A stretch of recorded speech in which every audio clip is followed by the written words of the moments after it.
Бүгін мен 3-ші шешімде сіңірген зат алдым. Мен бүгін 2 зат заказ бердім. Екеуі кетті. Екеуі әлде жолда келе жатыр.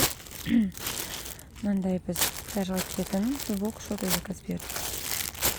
Көрейік. Бағасын бәрін описаниеға жазып қоямын.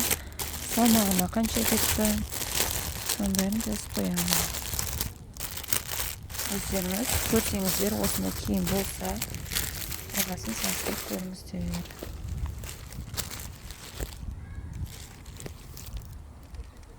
Так, мына шорты.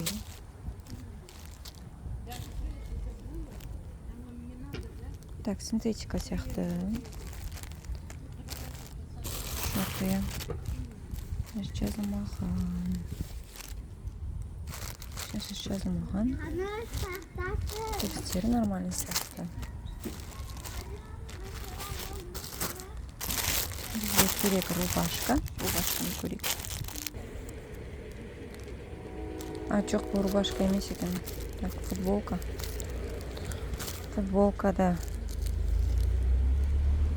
осылай келді.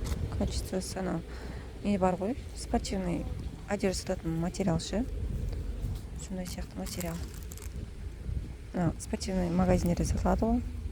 Киімдер соның материалына ұқсайды.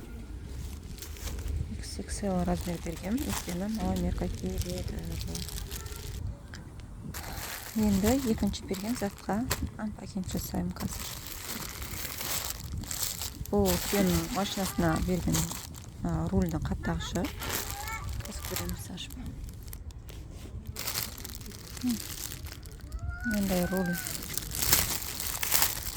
Өзі қаналған.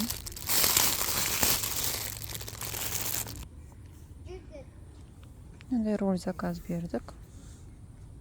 Тігістері бәрі жақсы. Тоже қатты қымбатқа келген жоқ. Мына жер кішкене жолда келеді. Майысқан әжім.